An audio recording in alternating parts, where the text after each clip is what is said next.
Welcome friends.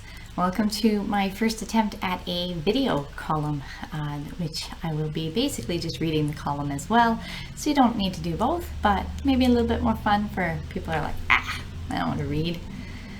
So here we go.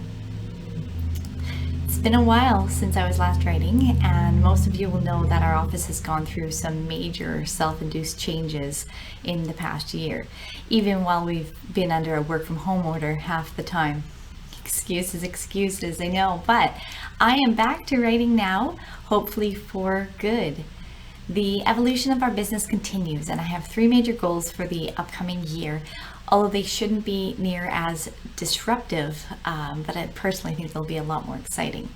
More news on that to come. So how to start off writing again after so long? My biggest inspiration lately is that I've had a lot of planning conversations focused on the timeline of retirement planning, noting the specific key dates and ages. I like timelines, I like patterns and specific action points, so sounds like a great place to start. Welcome to the Financial Planning Vicennial. A Vicennial is a 20-year period of time. Our story begins at age 55. Oh, no, it didn't work. Okay, our story begins at age 55 when the accumulation years move into their peak and serious retirement planning begins. Our planning topic for age 55 is a review of pension rules. While formal pensions are less common, the calendar in which one turns 55 is a very important time for pension plan members. The specific age, in which you can take pension income is regulated by each province. In BC and Alberta, that actual age is 50, but in Saskatchewan, Manitoba, and Ontario, the age is 55. When retirement planning at 55, there's 2 special things to consider in regards to your pension. The first is that income from formal pensions becomes eligible for the pension income tax credit. The second is that special unlocking rules for commuted pensions come into effect. One of the benefits of a formal pension is that the income is eligible for a specific tax credit at an earlier age than it is than income from a RIF. The calculations are pretty straightforward. The first $2,000 per year of qualifying pension income comes with a 15% federal tax credit and a provincial amount that varies by province. BC, Saskatchewan, and Manitoba credit the first $1,000 of pension income at 5.06%, 10.05%, and 10.80% respectively. Alberta and Ontario credit the first $1,500 at 10% and 5.05% respectively. So altogether, roughly between 20% and 25% of tax is being offset. Therefore, one of the key retirement planning considerations at age 55 or age 50 for BC and Alberta is whether to start your pension income. If you are anticipating a fairly low income, taking pension income early could result in a significant tax savings over your lifetime. Now, pension rules follow pension money in most ways, but unfortunately the pensions that have been commuted are considered under RRSP rules, and therefore the income from commuted pensions do not qualify or do not attract pension income tax credit until age 65. But all is not lost. Commuted pensions have their own special arrangements that can make them a worthy alternative. Commuting a pension is what happens when you ask your pension provider to send the money from within a pension to your own locked-in RRSP account for you to self-manage.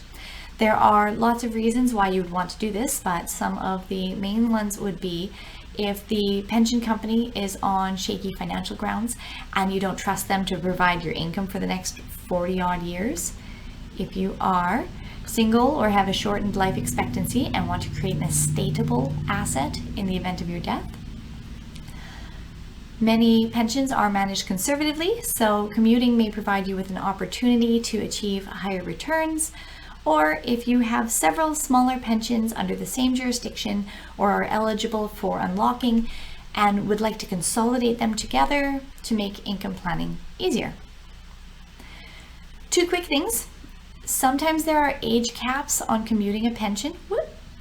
And the most common I've seen is 55. So this option may not be available to everyone. Second, there are two categories of locked-in retirement accounts, specifically a locked-in retirement account and these are the green guys here, locked-in RSP, and locked-in retirement savings plan, and 4 categories of life income fund, including life income fund, restricted life income fund.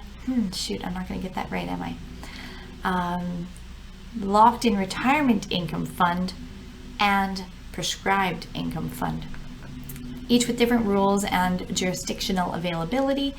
So for our purposes, I'll just use the word LIRA to reference the locked-in version of an RSP, and LIF to reference a matured RSP or a matured LIRA with income requirements. Back to the main topic. Once a person has commuted, there may be an opportunity to unlock the LIRA, by which we mean to move the pension, to remove the pension rules from the money. So turning a LIRA into an RSP. We would do this because a LIF otherwise imposes some fairly strict maximum income calculations, which may not be consistent with your income goals. Most likely we'd unlock by rolling the LIRA back into an RSP structure to avoid any tax consequences, and that can be done without affecting your RSP contribution room. There are 2 key unlocking opportunities to look at when you are age 55. Small amounts unlocking is available in BC, Alberta, Saskatchewan, Manitoba, and Ontario. In BC, Alberta, and Saskatchewan, the rule is 20% of the yearly maximum pensionable earnings, or $12,320 in 2021. There is no age restriction on this one. For Ontario, they're exactly double that, but the funds cannot be unlocked until age 55. In Manitoba, there is a special growth formula. At age 55, the small amount benchmark is effectively $13,759.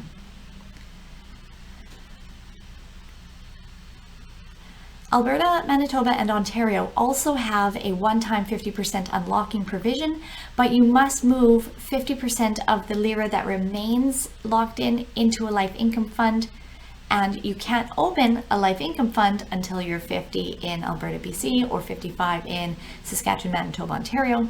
So it depends on the jurisdiction.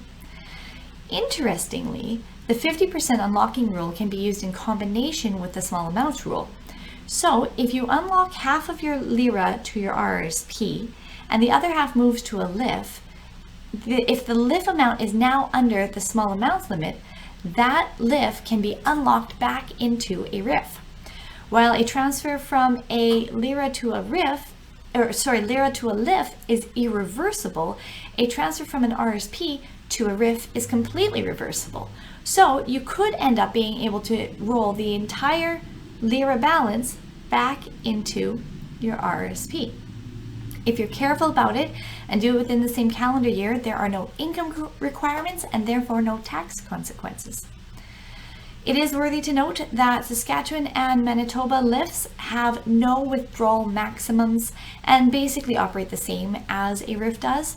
So the primary benefit to unlocking is just account consolidation, to have one less thing to deal with. Depending on your jurisdiction, there may also be opportunity to unlock based on financial hardship, shortened life expectancy, or departure from Canada. So, in summary, there are 2 major financial planning considerations to make at 55, both regarding your pension. The first is if you want to take income from your pension in order to take advantage of the pension income tax credit. The second is if instead you'd rather commute your pension to a LIRA before you reach your pension's commutation age cap in order to create an estatable asset and potentially take advantage of unlocking benefits. Note that for either of these strategies to work, you have to be retired from your pension plan. For more information on planning for pensions, or if you have questions on which pension option to take, speak to a registered financial planner today. Thank